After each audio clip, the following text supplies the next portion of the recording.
আমি কোনটা ঠিক করতেছি কোনটা ভুল করতেছি এটা তোর কাছ থেকে আমার শুনতে হইব নাকি? আর 5 লাখ টাকা একটা মোটরসাইকেল কম কথা না। টাকা ইনকাম করতে যে কতটা কষ্ট সেটা তোর ভাইয়ের কাছে ফোন দিয়ে জিজ্ঞেস কর। ওই বিদেশের বাড়িতে তোর ভাই মাথার ঘাম পায়ে ফেলা পরিশ্রম করে টাকা ইনকাম করতেছে, তোর ভাইরে বসে বসে তারা টাকা দিতেছে না। কি সুন্দর করে কইতাছে, কম তো আর না। আসলে তো আর কি কমু, মার মাইয়া বসে বসে খাইতাছস তো বুঝবি আর কেমনে যত কষ্ট হইতাছে আমার স্বামী। শোনেন আপা, আপনার মেয়েকে যদি আমার বাড়ির ছেলের বউ করতে হয় তাহলে নগদ 5 লক্ষ টাকা আর একটা বাইক দিতে হবে। ভাই সাহেব 5 লাখ টাকা আমরা কোথায় পাবো?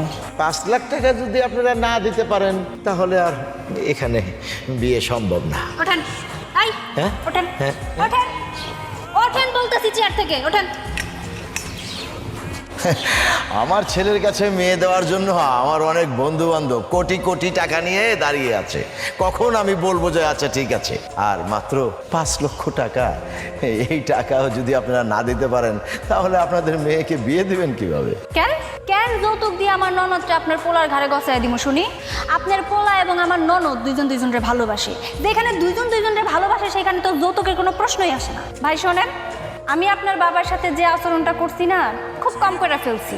ভদ্র বলে এইটুকুতে ছাইড়া দিলাম, তা না হলে এমন আচরণ করতাম উনি বুঝতোই না যে ওনার সাথে আমি ঠিক কি করতে চাইতেছি। সুন্দর কথা বলেছেন, কিন্তু আমি তো ওদের এই সম্পর্কটা আমি মেনে নেইনি, আমি স্বীকার হইনি। তারপরে অনেক ভেবে দেখলাম, ছেলেও বলল, তাই আমি এই শর্তটা দিলাম। এখন দেওয়া না দেওয়া সেটা সম্পূর্ণ আপনাদের ব্যাপার। এই শোনেন, থামেন থামেন, আমিও না আপনাদের দুইজনকে এই বাড়িতে ঢুকতে দিতে চাইছিলাম না।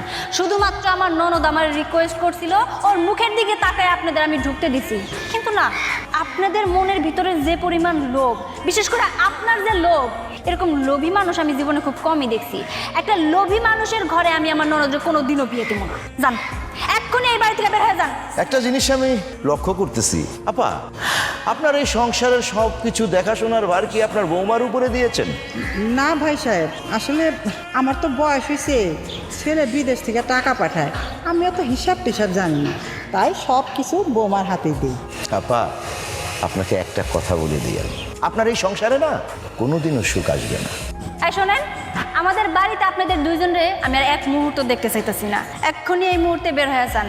আরে যে তোমারে বলতেছি ভাই, তুমি যদি সত্যি সত্যি আমার ননদরে ভালোবাসা থাকো তাহলে যৌতুক ছাড়াই আমার ননদরে তোমার বিয়ে করতে হইব।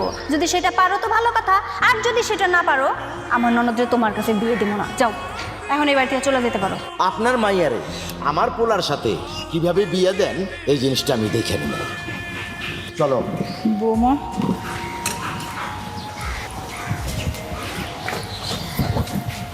লজ্জা করে না? এই তো লজ্জা করে না? প্রেম প্রীতি করস তাই না?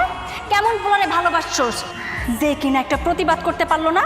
যৌতুক দিয়ে আমরা তোর ওই বাড়িতে বউ করে পাঠামু, এটা ভাবলি কেমনে তুই? হ্যাঁ, আর ওরাই কেমনে ভাবলো আমি তো এটাই বুঝতে পারতাছি না। মা আপনি কি করেন শুনি? সারাদিন না হয় আমি গাধার মতো সংসারে খাটি, আমার এই দিক ওদিক নজর রাখতে হয়। আপনি তো সারাদিন বাসায় বসে থাকেন, নিজের মায়ের দিকে একটু নজর রাখতে পারেন না? পড়াশোনার পাশাপাশি পরপুরুষের সাথে নষ্টমি করে বেড়াইতাছে। তোর ভাই বিদেশে গাধার মতো খাটবো, আমাদের জন্য টাকা পাঠাবো, কষ্ট করবো, আর তুই পরপুরুষের সাথে রঙ্গলীলা করবি তাই না? বৌমা, তোমার মুখে যা আসে তাই তুমি কইতাছো। আমার মেয়ে কিন্তু ওরকম 5-10টা মেয়েদের মতো না। তাই যদি আমার মেয়ে হইতো তাহলে এই বিয়ের কথা আমাদেরকে বলতো না, ওই ছেলের হাত ধরে এতদিনে পালাইয়া যাইতো। থাক মা থাক, নিজের মাইয়া হয়ে আর কোনো সাফাই গায়েন না। আপনার মাইয়া বাধ্য হইয়া কইছে, যদি আবার পরে কোনো ঘটন ঘটে যায় যার কারণে জিনিসটা আমাদের কাছে ক্লিয়ার করছে। আর সবচেয়ে বড় কথা, তারা তো টাকাওয়ালা মানুষ, আপনার মাইয়ারে তো আর এমনি এমনি নিব না তাই না? সেই জন্য তো যৌতুকের কথা বলছে। আর আমি অন্তত যৌতুক দিয়া আপনার মাইয়ার ওই ঘরে বউ করে পাঠাবো না, এটা মনে রাখি। ভাবি, আমি মানলাম সূর্যের বাপে 5 লাখ টাকার একটা বাইক চাইছে, আহামরি এমন কি চাইছে যে তুমি মার এতগুলা কথা শুনাইতেছো? তুমি ভাইজানরে কইলেই তো পারতা, ভাইজান একটা ব্যবস্থা ঠিকই করে দিত। তা না করে তুমি মার লাগে উচ্চ স্বরে জানোই তাই ব্যবহার করতেছো, এটা কিন্তু তুমি ঠিক করতেছো না।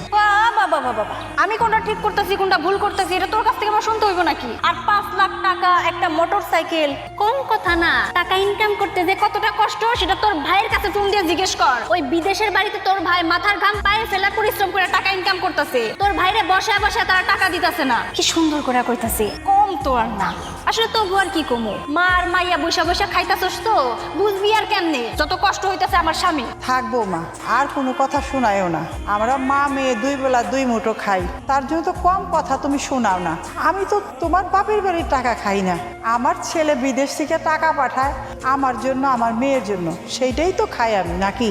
শোনাবো মা, আমার মেয়ের আজকের থেকে এবার এই বাড়িতে দেখতে আইব না, আর আমিও আমার মেয়ের বিয়ের কথা আর কোনোদিনও কমবো না। ঠিক আছে ঠিক আছে, এই বাড়িতে যেন আর কেউ না আসে, না আসলে আমি খুশি হই। আরে যে তোরে কইতাছি, প্রেম প্রীতি করে শুই না রাখ একটা কথা, যতই এই মাথার ভিতরে বিয়ার ভূত ঢুকায় রাখোস না কেন, ওই পোলার সাথে বিয়া আমি তোর হইতে দিব না। বিশেষ করে টাকা পয়সা দিয়া, যৌতুক দিয়া বিয়া তো আমি দিবই না। মা, আপনার একটা কথা বলে দেই, কান খুলে শুনে রাখেন। এই পোলার সাথে আপনার মেয়ের বিয়ে দেওয়ার চিন্তা আপনি এবং আপনার মাইয়া ভুইলা যান। আল্লাহ পাক আর কত কষ্ট দিবি।